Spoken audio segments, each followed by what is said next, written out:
Iglesia Epicentro es una comunidad del Reino de Dios sin fronteras y es parte de la gran familia global de comunidades del Congreso WBL. Iglesia Epicentro tiene bases en Dallas, Texas y en Córdoba, Argentina, con la misión de avanzar y completar los propósitos de Dios, trabajando junto con las demás comunidades de Reino en todo el continente americano.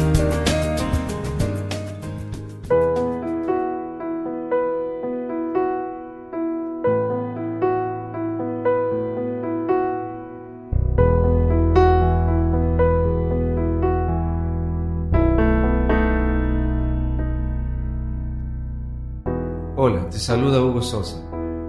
Es mi deseo que puedas identificar en tu mente y corazón la voz de Dios a través de esta enseñanza que ya ha sido de mucha importancia para nosotros como iglesia y como comunidad global que somos. Mientras que te dispones a oír este mensaje, quiero que sepas que hay muchas cosas que determinan con qué actitud escuchas. Y es mi deseo que tengas un mayor panorama de lo que toma lugar en tu búsqueda de Dios. Para ello te recomiendo mucho que revises los demás audios que tenemos disponibles. También quiero que sepas que tienes toda la libertad si deseas ponerte en contacto con nosotros y no dejes que ninguna duda te impida hacerlo si así lo sientes. Ahora escucha este mensaje.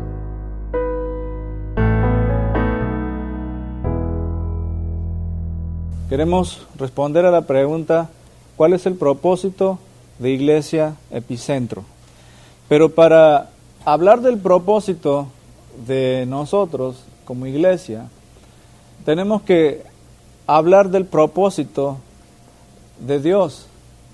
No podemos nosotros hablar de nuestro propósito sin saber primero cuál es el propósito de Dios. Más allá de hablar de una visión o más allá de hablar de qué queremos hacer, tenemos que saber entender cuál fue el propósito de la iglesia cuando comenzó ahí en Hechos capítulo 2. Porque de ahí viene el propósito de la iglesia, de nosotros, de cualquier iglesia, de cualquier comunidad de reino. En todo el mundo, todos somos una sola iglesia. Antes de hablar del propósito de nosotros, tenemos que saber hablar del propósito de nuestros patriarcas en la Biblia. Nosotros no estamos desconectados de la historia, no estamos en una isla flotando en el espíritu, estamos conectados desde el principio de la creación y tenemos un legado, tenemos una herencia que nos han dejado.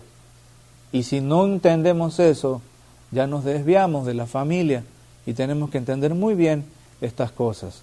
Dios nos da un patrón desde Habacuc para entender qué es lo que Dios busca en esta vida. Porque los patrones de Habacuc son patrones para el tiempo presente, el día de hoy. Que dice aquí, son 3 capítulos, tú puedes leerlo, ahorita nada más vamos a ver el síntesis de estos 3 capítulos. No entiende el caos y pide a Dios una respuesta. Amén. Ese es el primer capítulo. El segundo, toma la postura correcta para escuchar y entender a Dios.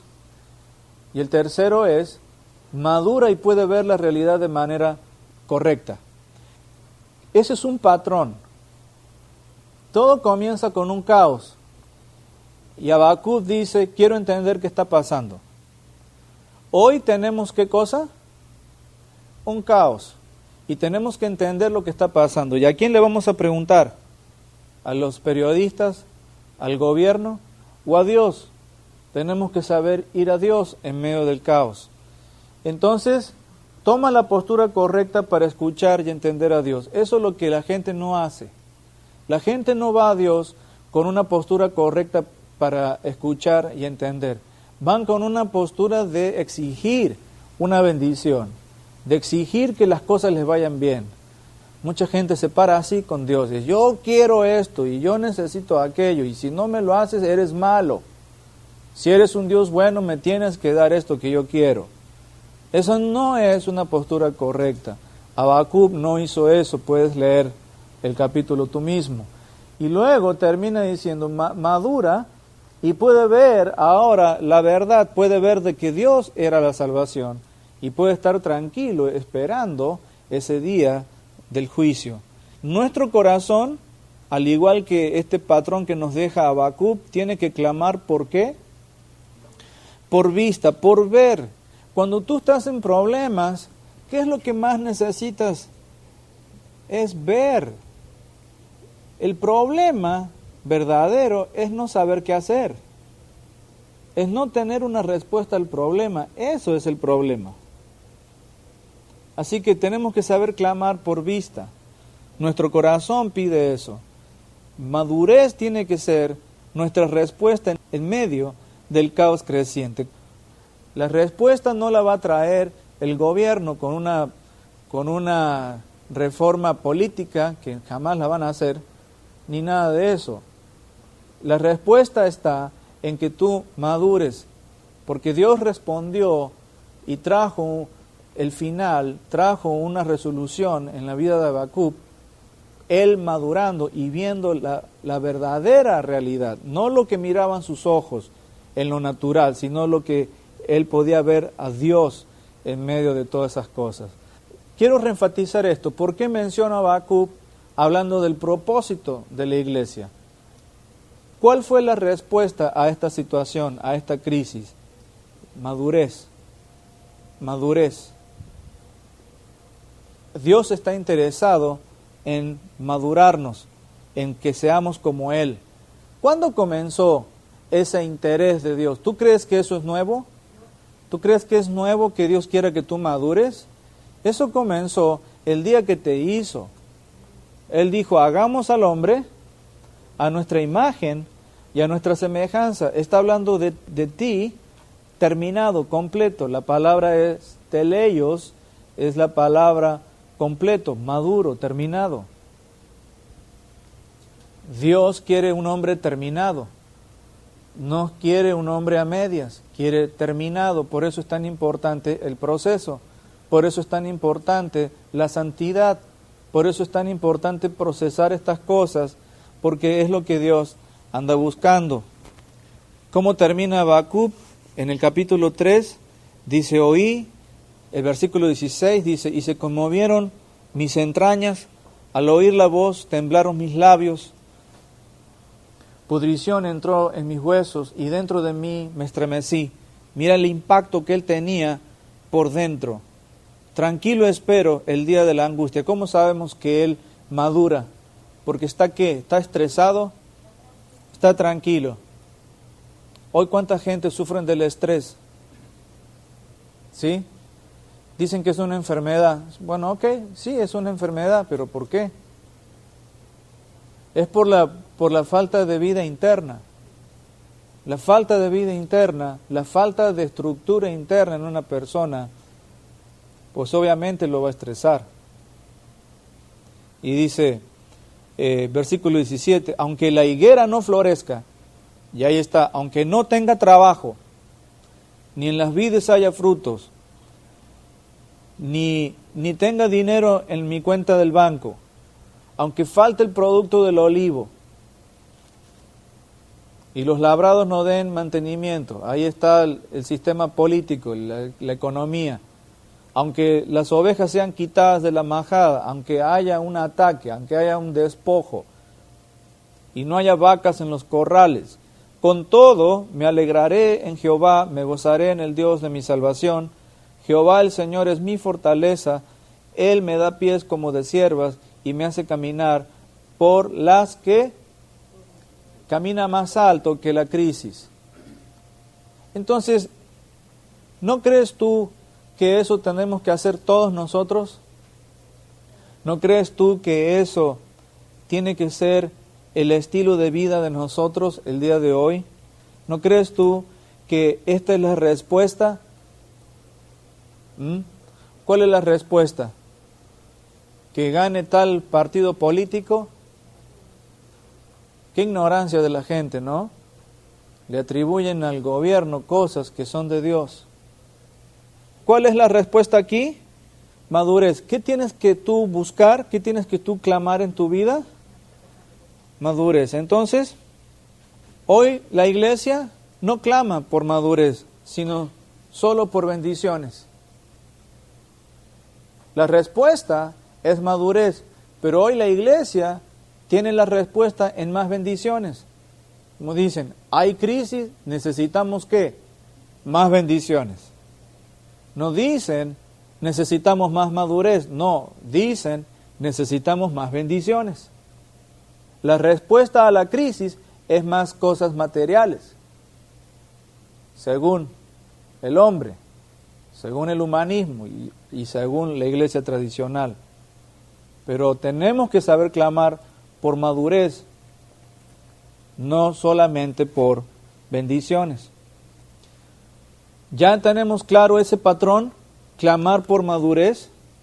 ¿Por qué estoy diciendo esto? Porque entendiendo esto, entendemos el propósito de la iglesia. Y Hebreos 7 dice aquí, el versículo 11 en delante, si pues la perfección fuera por el sacerdocio levítico, bajo el cual recibió el pueblo la ley, ¿qué necesidad habría aún de que se levantara otro sacerdote según el orden de Melquisedec y que no fuera llamado según el orden de Aarón? Pues cambiado el sacerdocio, necesario es que haya también cambio de ley. Queda pues abrogado el mandamiento anterior a causa de su ¿qué? Debilidad e ineficacia. Pues la ley nada perfeccionó, o sea, a nadie maduró, a nadie terminó. Y se introduce una mejor esperanza por la cual nosotros nos acercamos a Dios.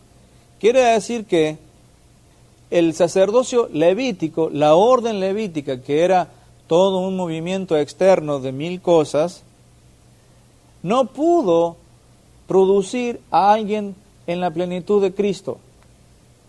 Era débil y era ineficaz. Por eso viene el Señor, muere en la cruz, trae un nuevo pacto para ahora que sí podamos terminar, podamos ahora sí producir eficazmente gente madura. ¿Está sucediendo? Pareciera que no. Gracias a Dios, en nuestra iglesia, en nuestra familia, está sucediendo. Y tú debes de ser uno de ellos. Por eso digo que si tú no estás madurando, como lo estamos haciendo todos, nuestra familia global, por todo el mundo, se convierte en una transgresión en contra de tus propios hermanos. Porque si tú me ves a mí trabajando y madurando y tú no lo haces, entonces tú no me quieres a mí. Representa una transgresión a mi vida, a mi familia. Yo no te hago eso a ti. ¿Sí? Porque se supone que nos amamos. Y si nos amamos, yo tengo que madurar por el beneficio de toda la familia. Si tú no lo haces, entonces no estás entendiendo muchas cosas y te conviertes en una piedra de tropiezo. Simplemente por no cambiar, simplemente por quedar terco uno. No es nada bonito ser terco, te digo. Causa mucho dolor. Entonces, la ley nada perfeccionó. O sea, la ley de la letra, la ley interpretada religiosamente, porque la verdadera ley te refleja el corazón de Dios. Y ya vamos a ver por qué. Aquí en Jeremías 7:21 dice algo bien tremendo. Dice, así ha dicho Jehová de los ejércitos, Dios de Israel, añadid vuestros holocaustos a vuestros sacrificios y comed la carne. Eso estaba en contra de las ordenanzas, como diciendo, háganlo al revés, no importa, hagan lo que quieran, como diciendo el Señor, como quiera, háganlo como lo hagan, están mal. ¿Por qué? Porque dice el versículo 22, porque no hablé yo con vuestros padres, ni nada les mandé acerca de holocaustos y de víctimas, el día que los saqué de la tierra de Egipto. ¿Sí? ¿Cómo? ¿No acaso no leemos tantas ordenanzas que tenían que hacer y cuántos holocaustos y cuántas víctimas tenían que sacrificar? Ahora está diciendo Dios que Él no dijo nada de eso. ¿Quién entiende entonces este asunto? Tienes que entender el corazón de Dios. Por eso me gusta lo que dice porque no hablé. Mucha gente lee un versículo, pero jamás hablan con Dios. Y ese es el problema. Por más que hagas cosas automáticamente por afuera, el secreto, o sea, el punto es que tienes que entender y oír la voz del Señor. Pero esto les mandé diciendo, ¿qué mandó Él? Escuchad mi voz.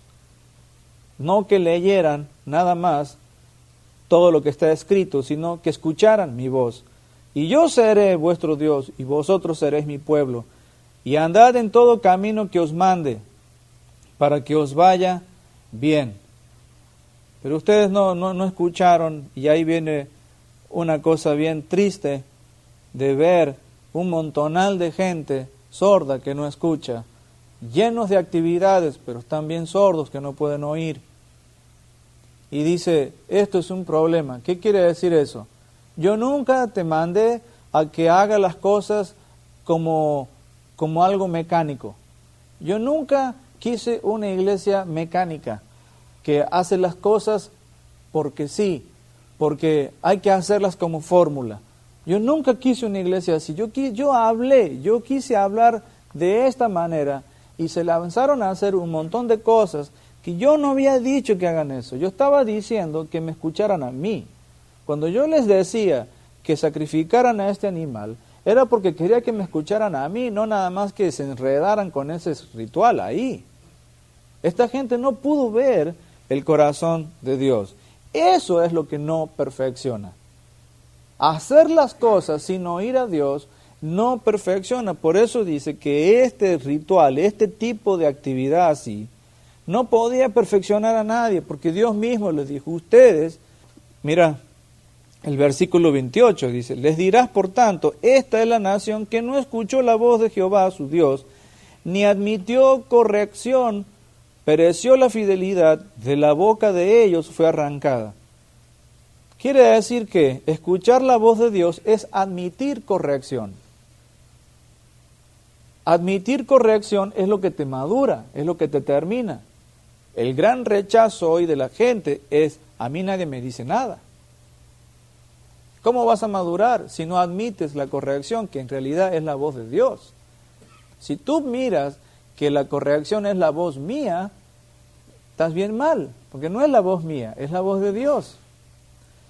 Entonces, mira nada más hasta qué punto es drástico esto de no madurar. ¿Cuál fue el problema del Antiguo Testamento?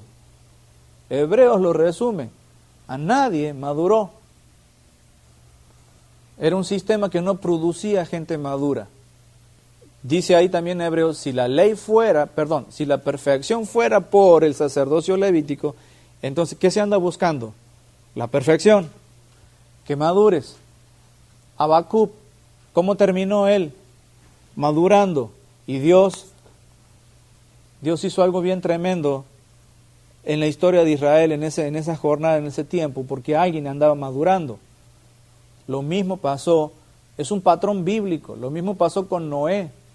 Noé era maduro y Dios lo usa para terminar un ciclo. Job era justo y viene Dios y lo usa para enseñarnos algo, para enseñarnos el corazón del ser humano. ¿Sí? Entonces, Enoc, dice la Biblia, que caminó 300 años con el Señor hasta que Dios se lo llevó. Dice que él tenía 65 años y caminó 300 años más con el Señor. ¿Te imaginas? Nosotros no podemos caminar ni 2 semanas. Ni un día nos cuesta ser fieles. 300 años caminando. Y dice que Dios se lo llevó. Ese es un ejemplo del final. Desapareció. Se esfumó. Dios se lo llevó. Nadie sabe cómo es, pero así como Jesús desapareció de la vista de sus discípulos, también Enoc. Y era el 7º de Adán. Ya en Adán ya andaba terminando. Son cosas que están en la palabra del Señor. Aquí en Amós 5:25 dice: me ofreciste sacrificios y ofrendas en el desierto en 40 años, casa de Israel. Y acá los sacerdotes habrán dicho: claro que sí. Todo el tiempo. Y Dios está diciendo: a mí no me hiciste nada. ¿Ya entiendes cómo Dios habla? Y si ¿por qué? Porque se lo llevabas a vuestros ídolos, a Moloch y a Hiwium, ídolos vuestros. A mí no me has hecho nada. A los otros sí, a mí no. Y mira cómo lo dice la Nueva Traducción Viviente. Israel, ¿acaso era a mí a quien traía sacrificios y ofrendas durante los 40 años en el desierto? A mí no me lo hacías. ¿Cuánta gente está así hoy? Y me interesa eso que dice aquí arriba el versículo 23. Fuera de aquí con sus ruidosos himnos de alabanza. No escucharé la música de sus arpas. Como diciendo: a mí no me lo estás haciendo. No estás tocando para mí. Estás tocando para ti.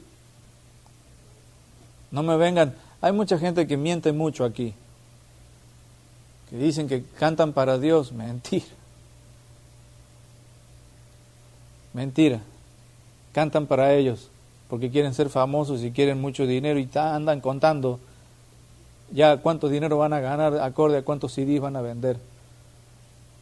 Pero cuando se paran delante de la gente y dicen: estoy cantando para Dios. La Biblia dice que el obrero es digno de su salario, ok. Pero eso es muy distinto a mercado. Es muy distinto al mercado cristiano. Y acá vemos que hay mucha actividad. Aquí están cantando, están haciendo mil cosas, están haciendo ofrendas, asambleas solemnes, ¿verdad? Festivales. Dice: odio todos tus alardes, todos tus grandes alardes y pretensiones. Versículo 21, la hipocresía de sus festivales religiosos y asambleas solemnes. Toda la solemnidad falsa. Todo un montón de gente siendo solemne, pero Dios dice: son falsos. ¿Qué solemnidad ni qué solemnidad? ¿Qué santidad ni qué santidad? No me vengas a poner carita de santo cuando eso es toda una hipocresía. Es la voz profética del Señor. Estamos en esos tiempos. Y Dios que quiere que maduremos, que aprendamos a ir a Él. Esto está muy, muy tremendo, muy, muy fuerte. Que nos hace entender muchas cosas, el propósito. Aquí en Hebreos, volviendo de nuevo en capítulo 9, dice que el versículo 10, ya que todo este primer tabernáculo, y explica cómo era ahí, dice el versículo 9, te dice: lo cual es símbolo para el tiempo presente, según el cual se presentan ofrendas y sacrificios. Y otra vez ahí está el problema, que no, ¿qué cosa? Que no pueden hacer perfecto en cuanto a la conciencia, o sea, en cuanto a lo interior, en cuanto a lo interno, en cuanto a la vida en Cristo interna. No puede hacer perfecto al que practica ese culto. El que practica el culto externo no puede ser maduro. El enfoque no está en la práctica del culto, el enfoque está en el movimiento interno de tu vida en Cristo. Dice: ya que consiste solo de comidas y bebidas, de diversas purificaciones y ordenanzas acerca de la carne, impuestas hasta el tiempo de reformar las cosas. Ahí aparece por primera vez la palabra reforma. Hay una reforma que tiene que haber en todo esto. Una gran reforma. Que el Señor Jesús la hizo en la cruz para poder madurar a la gente, para poder terminar, para poder llevarle al Señor los frutos. Todo el Antiguo Testamento nos está mostrando que ese era el corazón de Dios. Todo el tiempo Dios dijo: yo quiero esto en ustedes. Y aquí en Hebreos te explican que el problema era siempre el mismo. Hay gente que no cambia. ¿No es el problema? Podemos cantar, podemos ir y venir, podemos leer la Biblia, podemos predicar, Podemos hacer cosas para Dios, podemos dar ofrendas, podemos dar comida, podemos ponernos corbata y perfumarnos y caminar bien, pero ¿podemos cambiar? Ese ha sido el problema. Así que si queremos entender el propósito de la iglesia, tenemos que entender qué Dios quiere. Ese ha sido el gran problema. El Señor siempre se quejó de eso. Y hoy pareciera que ese mensaje hoy es raro. Hoy pareciera que ese mensaje es como algo inalcanzable cuando es la razón de toda la palabra de Dios. El verdadero milagro es que una persona cambie. Un ser humano se puede adaptar a situaciones. Escucha bien. Un ser humano se adapta. Puede adaptarse, puede aguantarse cosas, puede refrenarse de cosas. Pero que cambie por dentro, eso es un milagro. Y de ahí, y te voy a decir que la raza humana sabe bien esto que te estoy diciendo, porque eso es un argumento que usa la gente homosexual para decir que nunca pueden cambiar. ¿Has oído? Un argumento de las personas que son homosexuales te dicen, ok, yo soy homosexual y lo único que puede hacer el cristianismo, quizás en algunos, es refrenarlos de su comportamiento homosexual. Pero en realidad por dentro son homosexuales. Entonces cuando un homosexual no creyente o burlador de las cosas de Dios se encuentra con otra persona que dice que es creyente y que fue un tiempo homosexual y que ya no lo es, se le ríe en la cara y se le burla y se le dice, no es cierto, tú sigues siendo homosexual. Porque el ser humano no puede cambiar por dentro. Y se me hace muy parecido a la voz de la iglesia. Muchos creyentes te dicen, yo sigo siendo un pecador y siempre lo seré. Eso es del diablo. Eso no está en la Biblia. Así que un homosexual burlador que se mofa de todos, con un creyente que no puede cambiar, están operando con el mismo principio. Los dos creen que no se puede. Y le llamamos milagros a sanidades físicas y a cosas externas, pero al cambio de naturaleza, todo el mundo permanece igual. Entonces cerremos la Biblia, cada quien para su casa, porque ya no tiene más sentido leer la Biblia entonces. Y así se maneja la gente. Por eso Dios dice, hey, no me vengas con ese culto solemne, porque es pura hipocresía para mí. Es más, no aguanto el ruido de tus himnos de alabanza. Según nosotros estamos concentrados tocando bonito y para Dios es un ruidero que dice, cállate. Yo soy músico y cuando era joven, ese era mi mundo. Yo andaba en la música todo el tiempo. Ese fue mi vida. Según yo, ¿verdad? Puedes tocar bien, siempre buscando el mejor acorde para tocar bien. Si hubiera sabido que era un ruidero nada más para Dios, hubiera cambiado mucho antes. Porque Dios escucha la música de tu vida, no del piano o de la guitarra. El instrumento no es el instrumento. El instrumento está adentro tuyo. El piano está adentro mío, no afuera. ¿Cuál es el problema? Gente que no quiere cambiar. ¿En qué te diferencia eso con un no creyente? ¿En qué te diferencia? Te hace más hipócrita. Oye, o tienes fe para cambiar, o estás en un problema de integridad más que nada. un problema de identidad, de quién eres. Dice que el otro sistema es ineficaz, es débil para cambiar a la gente. La iglesia hoy, ¿es fuerte para cambiar a la gente o es débil? Algo está fallando. Entonces, dice ahí, estas cosas son impuestas hasta el tiempo de ¿qué? De reforma. Entonces, podemos ya ir definiendo cuál es nuestro propósito. Somos una iglesia de reforma. ¿Cuántos dicen amén? Somos una iglesia de reforma. Ya podemos ir dando forma a esto. ¿Cuál es el propósito de Iglesia Epicentro? Reformar. Reformar. Somos de reforma. ¿Me van siguiendo? ¿Sí? El primer tabernáculo tiene un principio y un final. Este no termina. El otro empezó y terminó. Este empieza y no termina más. Porque las ropas del sumo sacerdote, Jesús nunca se las quitó. Esas son las vestiduras que tenemos en los cielos. Hay que leer la Biblia.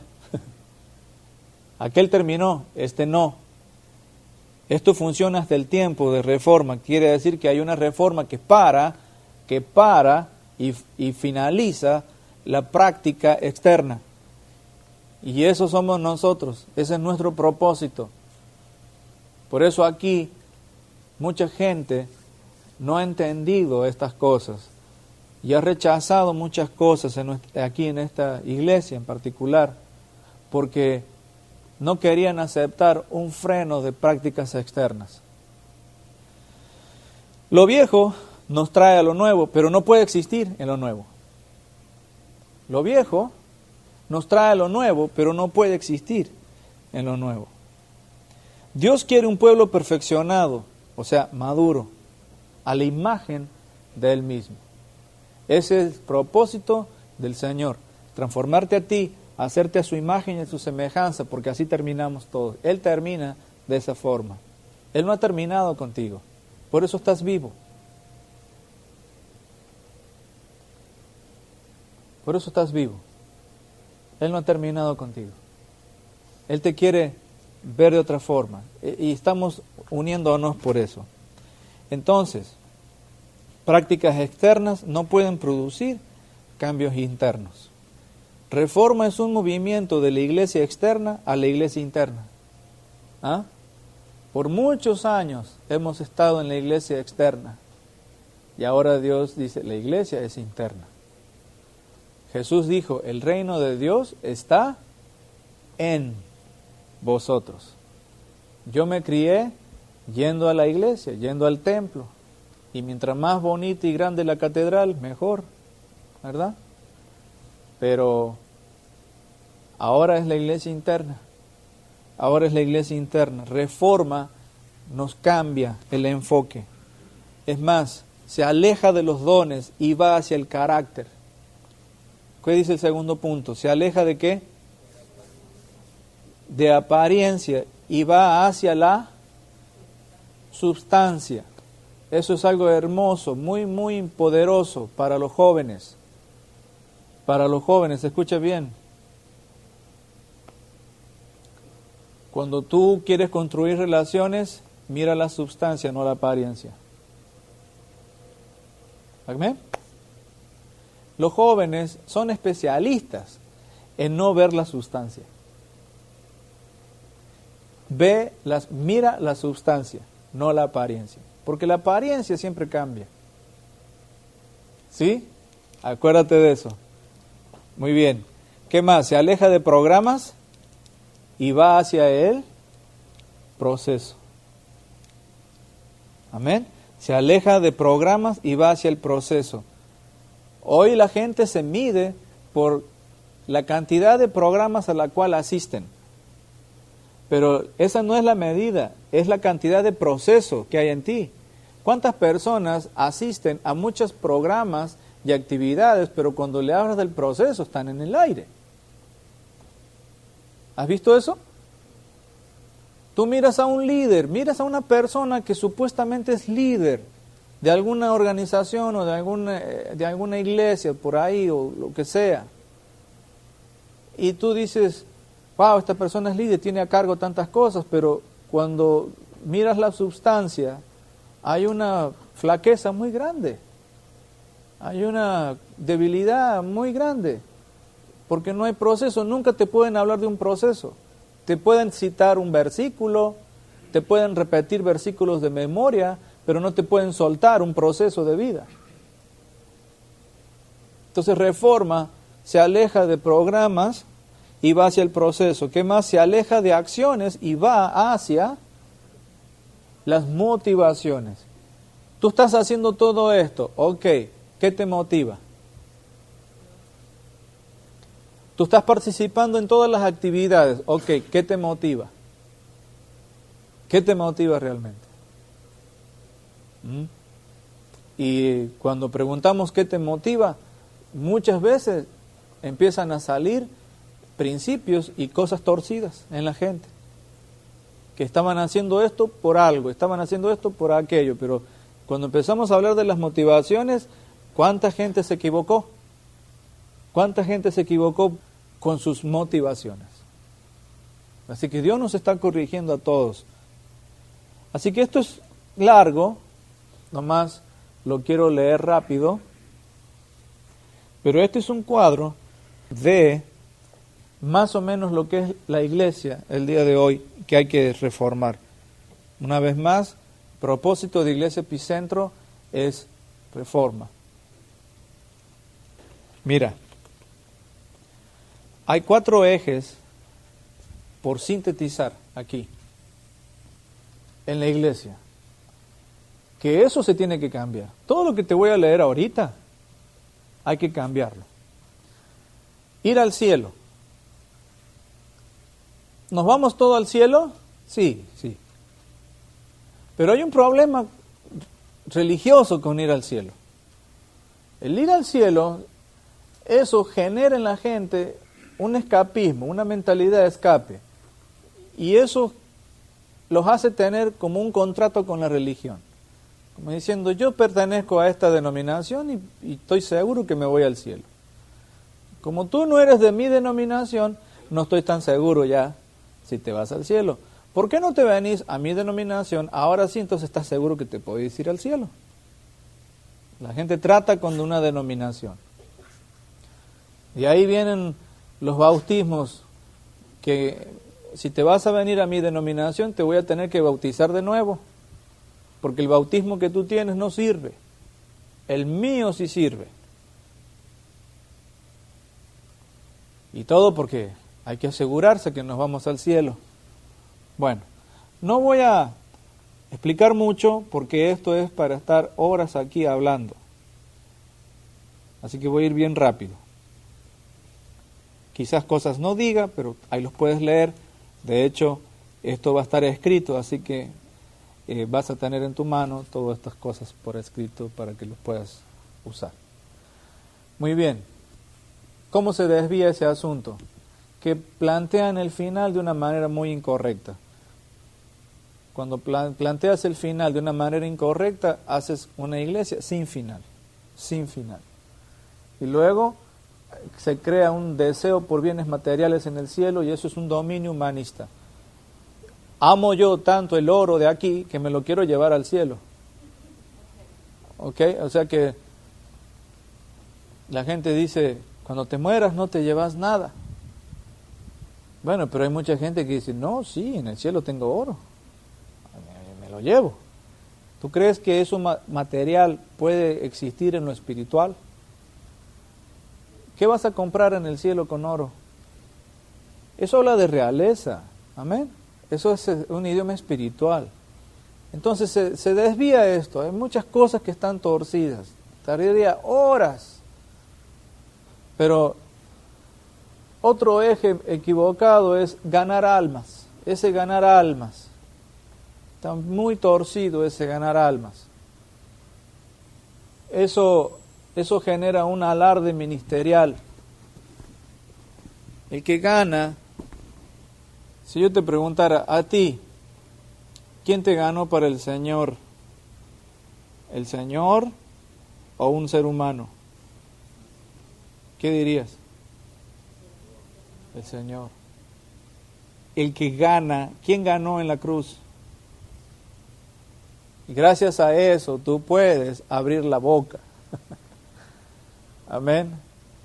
Y gracias a eso puedes ser un instrumento, pero se tuercen estas cosas, se tuercen. Hay un énfasis en lo externo, hay una actitud de exigir ahora, de entretenimiento y de andar obsesionados con números y edificios. Y eso genera un liderazgo manipulador. Hoy muchos pastores o muchos líderes, mucha gente, cuando tú conoces a alguien que también es creyente, quizás la primera pregunta es ¿y cuántos son? Quizás esa es la primera pregunta. ¿Y cuántos son? Como diciendo, de ahí depende si te voy a hacer caso o no. ¿Y cuántos son? Obsesión por números y edificios. Según queremos construir edificios bien grandes para poder meter a mucha gente. Estás en la carne si piensas así. A la gente no se la mete en un edificio. A la gente se la introduce a una comunidad en el espíritu. Y eso es la única forma que nos conectamos, siendo comunidad en el espíritu, siendo iglesia, no metiendo más y más gente en un edificio, por el amor de Dios. Es muy corrupto y muy horrible esto que te estoy diciendo. El otro eje, bendíceme. Eso es girar alrededor del caos. Es una autosatisfacción. El bendíceme, el querer siempre que Dios me bendiga, es siempre que yo estoy girando alrededor de mi problema y no alrededor de Él. Eso es seleccionar mis sentimientos por encima de principios. Y si yo hago eso, genero una irresponsabilidad en mi vida. La gente irresponsable es la gente que prefiere a sentimientos que a principios. Y eso genera en la iglesia una mentalidad cliente. ¿Cuál es la mentalidad cliente? El cliente siempre tiene, ¿qué? La razón. En el reino del Señor, el único que tiene la razón es el Señor. Nosotros simplemente seguimos al Señor, pero no andamos en la compra y venta religiosa. Otro eje es el autoliderazgo. Gente que se maneja sola para todos lados y siempre andan diciendo, Dios me dijo esto, que vaya para allá. Dios me dijo que me viniera para acá. Dios me dijo que haga esto. Dios me dijo que haga aquello. Dios me dijo que entre aquí. Dios me dijo que entre allá. Dios me dijo que me separe. Dios me dijo que me case otra vez con alguien más. Eso es autoliderazgo, corrupto también. Porque eso es altivez espiritual. Una persona autoliderada, o sea, que no tiene liderazgo corporativo en su vida espiritual, una persona autoliderada en Cristo se aísla, no tiene conexión con nadie, es una isla, jamás sabe vivir en comunidad y siempre va a caer en una iglesia donde le prediquen bonito, donde lo motiven, va a caer en mensajes motivacionales y eso es el sello de que no hay revelación ahí. La gente autoliderada les encanta escuchar a predicadores que hablen bonitos porque se sienten bien. Y eso es aislamiento y eso es carencia de revelación personal. Qué casualidad que ahí es donde más gente hay. Y eso es un sistema de igleaudiencia. Es un ambiente individualista. Yo voy porque yo quiero sentirme bien. ¿De dónde sacaste eso? Todo eso está mal. Todo eso está mal. Pudiera hablar horas y quizás algunas personas malinterpreten, espero que no, lo que acabo de decir, pero con mucho gusto platicamos más en detalle y con mucho gusto te puedo dar mucha más información sobre esto. Esto es nada más un leer por arriba lo que ya tenemos años procesando y madurando de dónde Dios nos quiere sacar. Así que no tomes esto a la ligera, así que sé profundo en esto que acabo de decir, porque si no, no vas a entender tampoco lo que quiero decir. ¿Amén? Muy bien. Te voy a mostrar el contraste en síntesis, ejes de religión y ejes de reino. ¿Cuál es el primer eje de religión? Ir al cielo. Lo tenemos que cambiar por ¿qué cosa? Terminar su propósito. Obviamente, terminando su propósito, ¿qué pasa? El Señor viene, ¿verdad? Pero el problema es querer irme al cielo y no querer terminar lo que Él dice. Ahí está donde se perdió el asunto. ¿Cuál es el otro eje de religión? Ganar almas. Eso es, cada quien vaya y case, ¿verdad? Cada quien vaya y el que trae, esos son los trofeos humanos. Nada que ver. Dios construye comunidad. ¿Cuál es el otro eje? Vivir en comunidad. En vez de el conteo de almas, no, es vivir en comunidad. Vivir en comunidad. Ya no es bendíceme. ¿Ahora qué es? Constrúyeme. ¿Sí? Ya no es bendíceme. ¿Ahora qué es? Constrúyeme. Ahora ya no es autoliderazgo. ¿Ahora qué es? Avance corporativo. ¿Qué gano yo con autoliderarme? Sin mis hermanos. ¿A dónde voy?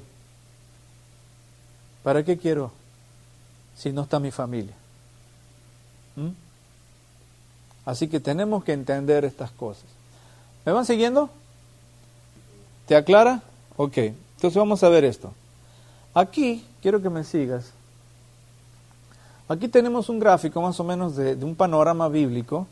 Tenemos al principio Génesis y al final ¿qué tenemos? Apocalipsis, al medio está la cruz y detrás de Apocalipsis ¿qué está? Más o menos así es como presentan el final la iglesia tradicional. Y está mal. Ya te voy a decir por qué. El final, ¿a dónde está? Cuando sucede el final, ¿dónde está? ¿Está afuera de la Biblia o adentro de la Biblia ahí? ¿A dónde está ahí? Afuera. Como diciendo, ya la Biblia se terminó de escribir hace ya tantos años. Todavía el final no viene. Entonces eso va a suceder en el futuro, por lo tanto, te separan las dos cosas y al final lo hablan cronológicamente. Ese es el gran falla que tiene hoy en día la iglesia, que te hablan del final con años y almanaques, con cronologías, ¿ok? Y calculan. En tal año va a venir y si no en esto, en aquello, y somos especialistas en hablar del final siempre fuera de la Biblia. El final nunca está afuera de la Biblia, el final está adentro de la palabra del Señor, en el corazón de los apóstoles. Y también debe de ser igual para nosotros el día de hoy. Entonces vamos a ver esto. Desde la cruz hasta el Apocalipsis son los tiempos finales, o los postreros días, los últimos días, final de los tiempos, últimos tiempos, tiempo final o final del siglo, fin del siglo, tiempo del fin o el fin. Así es como la Biblia le llama a ese periodo de tiempo entre la cruz y el final. ¿Amén? Ok. Quiero que mires esto. En 1 Corintios 10:11 dice la Biblia, todas estas cosas le acontecieron como ejemplo y están escritas para amonestarnos a nosotros que vivimos en estos tiempos finales. Ellos ya están viviendo, ¿en dónde? Están viviendo ya en los tiempos finales. ¿Es una postura cronológica o una postura del Espíritu? Del Espíritu. El vivir en los tiempos finales es en el Espíritu, no en la carne. En la carne es el año 2013 o el 2000 o el 70 o el 100 después de Cristo, pero el final es en el corazón. Y ya estoy en los días finales. Filipenses, mira lo que dijo el apóstol Pablo. Si es que en alguna manera logro llegar a la resurrección de entre los muertos. Hoy, los famosos eruditos de la Biblia le dicen, pobrecito Pablo, él no sabía lo que estaba diciendo. Según él, ya mero llegaba, pero no, mira, 2000 años después, pobre Pablo, en vez de quebrantarse y decir, yo tengo que también hablar de la misma forma, no, se burlan del apóstol porque pobrecito él no sabía. Es al revés, él sí sabía, tú eres el que no sabes. Si supieras no hablarías así. Te partiría el corazón de ver a tu hermano ya queriendo llegar. La fe de este hombre, y no nada más de Pablo, de todos los apóstoles. Tesalonicenses dice, versículo 16, el Señor mismo con voz de mando, con voz de ancar, ahí está, con voz. El que escuche, esto se escucha a una frecuencia, se escucha la voz del Señor, con voz de arcángel y con trompeta de Dios, descenderá del cielo. Entonces los muertos en Cristo resucitarán primero, luego nosotros, los que ¿qué? Pobrecito, aquí también se equivocaron, pobrecitos. Están hablando bien, tienen la postura correcta. Los que hayamos quedado, seremos arrebatados juntamente con ellos. No se parte el corazón de ver este entusiasmo, de ver esta fuerza, de ver esta fe. Mira cómo están hablando. Apocalipsis, pon atención a esto, dice, y el espíritu y la esposa dicen ven. Están diciendo ven, ese ven es espiritual.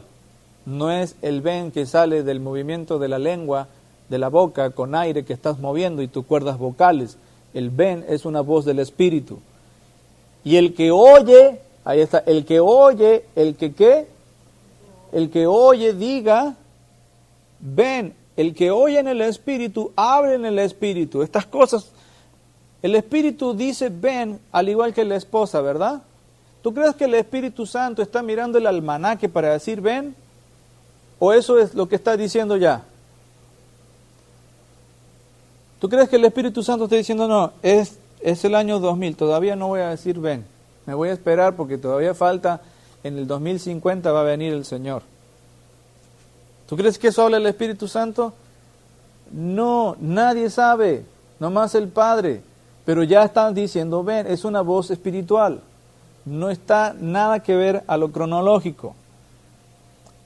Versículo 20 dice, el que testifica de estas cosas dice, sí, o sea, el Señor Jesús, vengo pronto, amén, ven Señor Jesús. Y la gracia del Señor Jesús sea con todos, amén. No nada más el Espíritu dice ven, no nada más la iglesia dice ven, sino el Señor mismo está diciendo, sí, vengo pronto. Pon atención a eso, mira. Nosotros los que vivimos en estos tiempos finales, a ver si logro llegar a la resurrección de los muertos, los que vivimos, los que hayamos quedado, nosotros, el Espíritu y la esposa dicen, ven, sí vengo pronto, amén, ven Señor Jesús. Todo eso, hermanos, está en la Biblia, todo el final está adentro de la Biblia, no después de Apocalipsis. Ahora mira cómo se cambió el final, mira lo que pasó. ¿A dónde está el final ahora? Esa es la perspectiva correcta, bíblica. No es allá, es aquí. A nosotros no nos interesa si faltan 5 años o faltan 500 años. Nos interesa vivir como Él quiere. No estamos contando los años cronológicos, es una realidad en nuestro corazón. Va a pasar, nadie sabe cuándo, pero en nuestro corazón ya estamos trayendo el final. Tenemos fe para eso. Esa es la postura correcta, porque en la Biblia, cada vez que te hablan del final, todos los apóstoles, esto no fue un invento de Pablo, como diciendo, Pablo solo se equivocó, los demás estaban bien. No, todos dijeron eso. No puede ser que todos se equivoquen. Entonces, si todos se equivocaron, ya para qué leer la Biblia si todos se equivocaron. Hay un compromiso resuelto para avanzar hacia el final del tiempo. Eso tiene que ser en nosotros. Ahora mira, no estamos tratando con el paso del tiempo, estamos tratando con una voz de Dios, o sea, con una frecuencia espiritual de la voz del Señor. El final se tiene que hablar proféticamente. Y hoy el gran error es que se habla del final en términos humanos y en términos cronológicos, y tenemos que andar mirando el periódico a ver qué pasó en Israel, y a ver qué bomba tiraron, y a ver qué va a pasar con este país, y andamos calculando el final con eventos naturales. Jamás, mira, esto están hablando del final, y no están considerando los eventos naturales. Están considerando la voz de Dios, no la voz de CNN. Hay muchas cosas que cambiar aquí. Es un propósito muy grande. Reforma cambia todas estas cosas. Aquí tenemos a nuestros padres, ahí tenemos a Abraham. Mira lo que dice aquí. Por la fe Abel, ¿quién más? Enoc, Noé, Abraham, Sara, Jacob, José, Moisés, Rahab. ¿Y qué más digo? El tiempo me faltaría para hablar de Gedeón, Barak, Sansón, Jefté, David, Samuel y los profetas. Pero ninguno de ellos, aunque alcanzaron buen testimonio mediante la fe, recibió lo prometido, porque Dios tenía reservado algo mejor para nosotros, para que no fueran ellos perfeccionados aparte de nosotros. Toda esta gente pudo mirar la cruz y pudo mirar el final de los tiempos correctamente. Nuestros padres no lo recibieron, pero murieron diciendo, ustedes terminen. Entonces mira lo que pasa aquí. Ellos pueden mirar la cruz y el final proféticamente. Ya podían ver el final miles de años antes de Cristo. ¿Sí lo ves? No son eventos naturales, es la voz de Dios. ¿Pudieron ver el final ellos? Sí, Enoc. Por eso caminó 300 años bien, porque pudo ver el final. Él dijo, ahí viene, lee Judas y te dice lo que dijo Enoc. Veo al Señor venir con sus millares. Y Dios lo llevó. Estaban escuchando al Señor. Y acá tenemos al pueblo de Israel en su jornada, que también con la misma postura. Acá tenemos a otro patriarca también caminando en jornada, también mirando hacia el final. Y acá tenemos la cruz. ¿Y qué hizo Jesús en la cruz? ¿Nos llevó a cuántos? A todos en la cruz. Y aquí tenemos a Pedro. Amén. Pedro estaba después de la cruz. Y ahí fue donde comenzó la iglesia. Y ahí en Hechos 2, entonces Pedro, poniéndose en pie con los 11, alzó la voz y les declaró, sino que esto es lo que fue dicho por medio del profeta Joel. ¿A quién está citando Pedro? Detrás de la cruz. ¿Sí lo ves? Dice, porque David no ascendió a los cielos, pero él mismo dice, dijo el Señor a mi Señor, siéntate a mi diestra hasta que ponga a tus enemigos por estrado de tus pies. Sepa pues con certeza, ¿con qué? Con certeza, toda la casa de Israel, eso te incluye a ti y a mí, en el Espíritu, que a este Jesús, a quien vosotros crucificasteis, Dios le ha hecho Señor y Cristo. Y ahí te lanza la revelación de Cristo. Dice, al oír esto, compungidos de corazón. ¿Al oír qué? La revelación de Jesucristo. Al oír la verdad de la historia, al entender la palabra del Señor, se compungieron de corazón y dijeron a Pedro y a los demás apóstoles, hermanos, ¿qué diremos? ¿Cuál es la pregunta? ¿Qué haremos? ¿Qué haremos? Esa es una gran pregunta.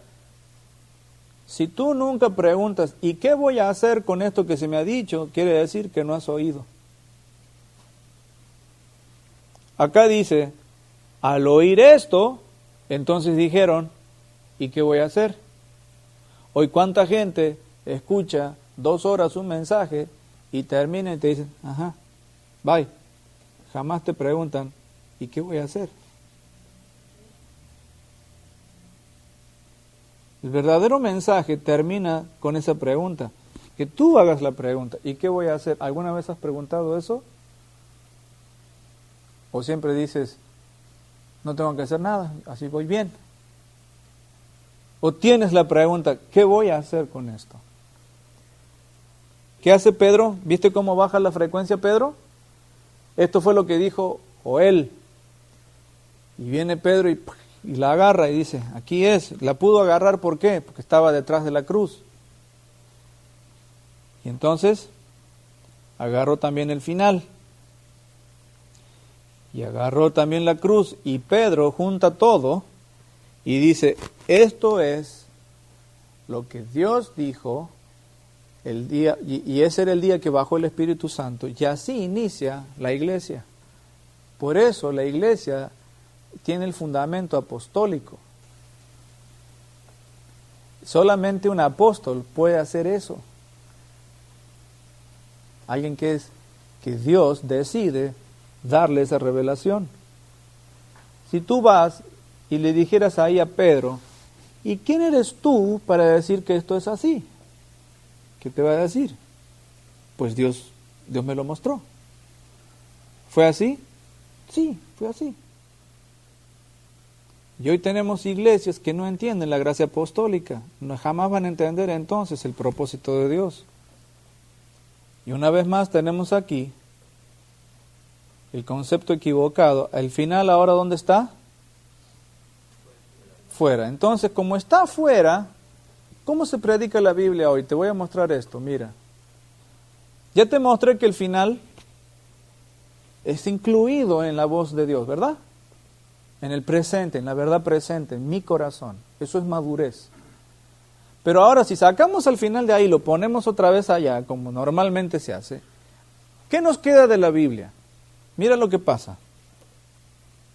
Aquí tenemos mensajes sueltos. Aquí tenemos mensajes que agarran un versículo de la Biblia y predican de ti. Que a ti te va a ir bien y que Dios te va a bendecir y Dios te va a sanar. El mensaje gira alrededor de tus necesidades. Entonces, qué bueno que viniste, voy a orar por ti, te sientes bien, te sientes mal, voy a orar por ti, entonces todo lo que se hizo es alrededor tuyo y eso es hacerte sentir bien. Muy bien, te vas, al siguiente domingo vienes y ahora agarro un versículo del Nuevo Testamento y hago lo mismo. Yo agarro toda la Biblia, pero siempre predico de ti y de tus problemas. Y es un círculo que empieza y termina en ti. Agarro otro versículo y sigo predicando de ti. Y tengo una colección de mensajes, uno para cada problema. Y así predicamos. ¿Y cuándo terminamos? ¿Puedes detectar mensajes de este tipo? ¿A dónde te lleva eso? A que tú te sientas bien nada más. ¿Y cuándo terminamos? Pero este es el gráfico. La iglesia comenzó bajo apóstoles y profetas. ¿Ya entendiste por qué? Los profetas hablaron, soltaron una frecuencia de hace mucho tiempo atrás, ya del final, y viene el apóstol Pedro y agarra y dice, este es el final. Y por eso dicen, los que vivimos, los que ya estamos en los tiempos finales, porque ya se bajó esa palabra apostólicamente. Así, esa es la naturaleza de la iglesia. Acá tenemos a Joel, a David, y en la revelación de Cristo tenemos 3 cosas. Tenemos la gracia apostólica, representada en David, la gracia profética en Joel, y tenemos la revelación del Señor Jesucristo, traída por el mismo Espíritu Santo. Pedro menciona 3 cosas. Junta todo. Ahora estamos todos juntos. El Antiguo, el Nuevo Testamento, todos estamos terminando. Ellos no pueden terminar sin nosotros y nosotros sin ellos. Y todo viene a una confluencia. Eso es comunidad, eso es iglesia, que camina en esa confluencia todos juntos. Y de ahí podemos entender el propósito entonces de la iglesia. Por eso necesitamos reforma. Por eso nuestro propósito como iglesia es reforma. Es terminar la jornada. Ahora mira esto. Tú juntas esas tres, lo apostólico, lo profético y la revelación de Jesucristo. ¿Y en qué termina esos tres? ¿En qué termina? ¿Qué haremos? ¿Qué vamos a hacer? Eso termina el conflicto y nos da sentido y nos da orden. ¿Qué hay que hacer entonces? Eso es tener en claro nuestro propósito. La Biblia no es un librito de cuentos para hacer sentir bien a la gente. Yo no puedo agarrar la Biblia y predicar de ti. Es para traerlo a Él. Es para que tú cambies, es para que tú agarres lo que Él quiere, para que cambies tus preferencias de Él, que entiendas lo que es ser apostólico y profético. No es una denominación, es una realidad de vida. Hermanos, así empezó la iglesia. Mira todo lo que tomó para empezar la iglesia. Y hoy nosotros pensamos que con poner un cartel allá afuera ya tenemos iglesia. Entonces, cuando yo miro estas cosas en la Biblia, hermanos, cuando Dios nos habla de esta forma mejor, nos cambia muchas cosas. Todo mi concepto de iglesia ha cambiado. Para mí es algo profundo. Es lo más grande que hay. ¿Cómo esta gente pudo agarrar desde Génesis, agarrar el final y traerlo de esta manera? Y decir, vamos a caminar todos, porque todos tenemos que terminar. De ahí es que voy a cambiar, de ahí es que voy a arreglar mis problemas, mis hábitos, mis vicios, mis costumbres raras. De ahí es que voy a integrarme, de ahí es que voy a construir una mejor familia, de ahí es que voy a amar mejor a mi esposa, de ahí es que voy a empezar a tomar forma, a tomar sentido, porque estoy en medio de un gran final. Ya no tengo tiempo para mis tonterías, ya no tengo tiempo para mis excusas tontas, para andar de débil y arrastrado por problemas, nada más. Ahora Dios me está levantando, me está dando forma, me está dando dignidad como persona. Ya no ando perdido, confundido. Soy parte de una gran familia global. Soy parte de una historia. Me puedo ver en la cruz con Cristo. Puedo entender al apóstol Pedro. Puedo entender a Joel, puedo entender a Enoc, puedo entender a Job, a Noé, a Abraham. La Biblia es mi historia, es mi familia. Cuando tú miras eso en tu corazón y miras lo que hoy se hace con la iglesia, dices, por favor, arrepiéntanse. Y tienes que dar tu vida por amor a los hermanos, porque están en un desastre. Hermanos, así empezó la iglesia. ¿Tenemos propósito? Te traje todo esto para poder decir, tenemos propósito como iglesia. Y vamos a terminar. Y así como estos hermanos dijeron, nosotros los que vivimos vamos a ser arrebatados, así también nosotros vamos a hablar. ¿Por qué tengo que hablar diferente que mis hermanos? Así Dios nos quiere. Así traemos el final. El final viene porque hay gente que puede ver el final. Hemos escuchado este mensaje que se ha dado aquí en Iglesia Epicentro. Y recuerda que puedes tener la confianza y la libertad para comunicarte con nosotros a través de nuestro sitio en internet. Dejarnos comentarios, preguntas que tengas y si deseas hablarnos personalmente, simplemente llámanos. Nos gustaría mucho saber de ti. Que Dios te bendiga.